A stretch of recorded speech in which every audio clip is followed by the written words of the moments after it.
Jamie Peha with TableTalk Northwest.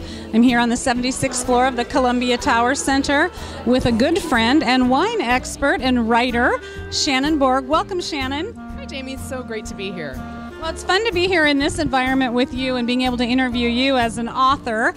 So congratulations to you. I know you have a new book out. We're going to talk about that in just a minute.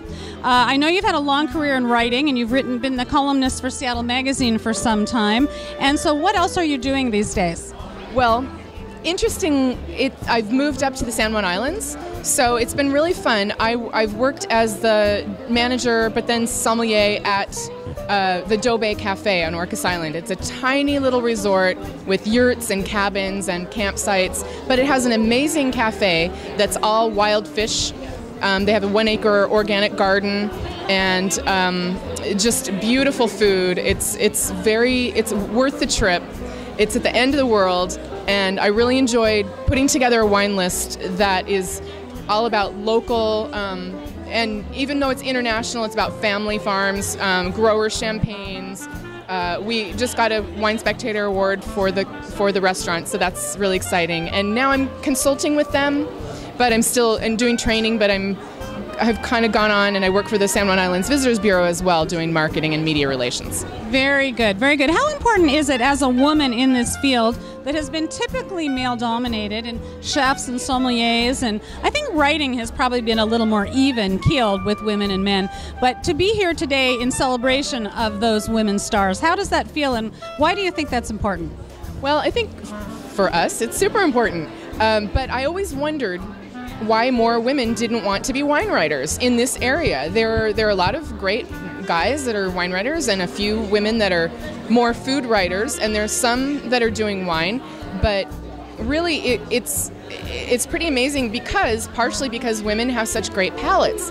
All of my girlfriends are, so smart as far as when they really get educated about what wine is, how to taste, how to think about it in terms of food pairing, and women are so word-oriented. I always think in terms of we're talkers, so we have access to our language, and I love that and that's what wine is all about. What you're doing is connecting your words to your experience and pulling it all together, and women do that really well. So I would really encourage younger women who are interested in wine to take wine courses and to get a certification like the ISG, which is what I did, the International Sommelier Guild, or the other diplomas, and get that education so you really can identify what you're tasting and what you're experiencing, and then use your skills. And that's what I did, is I wanted to learn so I could write more, about wine, and I hope that young women do that and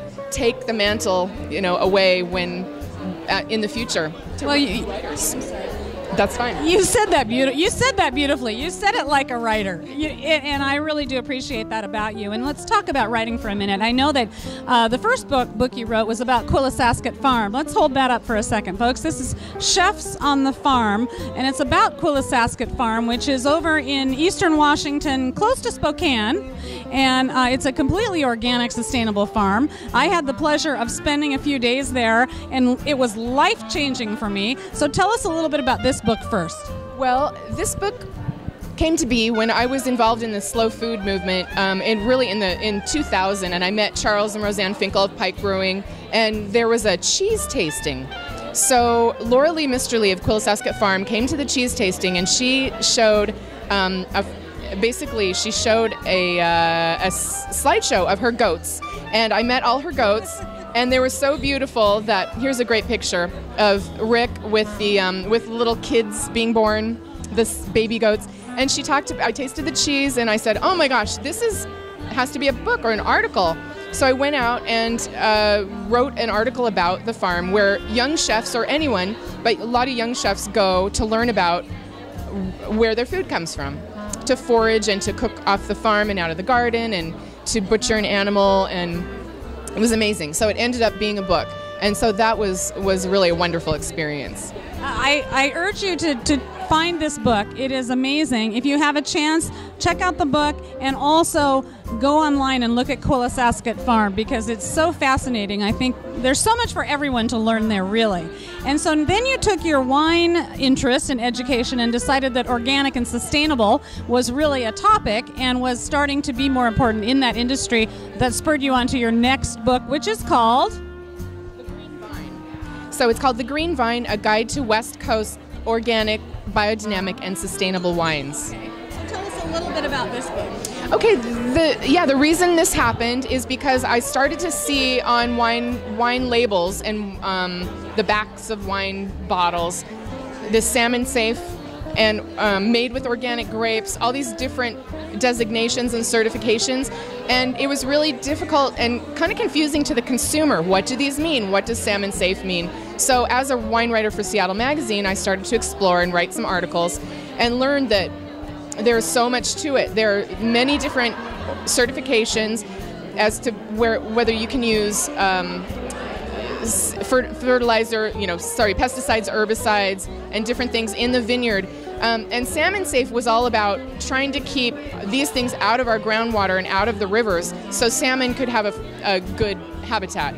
There are a lot of orchards and wheat fields and vineyards that are right on the edge of the river, the Columbia River, and other rivers, and so there was a lot of erosion and water runoff, and so that would go straight into the water, and that's bad. So Salmon Safe came around to try to ameliorate that and try to make a certification say, well, at least if you're not using these pesticides and herbicides, that we will give you the certification to say we're trying to be more eco-friendly. From there, I got into learning about biodynamics, which is a whole other subject, very complex and interesting, but really simple. Basically, it's about the planting by the cycles of the moon and the sun, and about learning how to really understand the land and the plants that you're working with, and wine in its most natural form.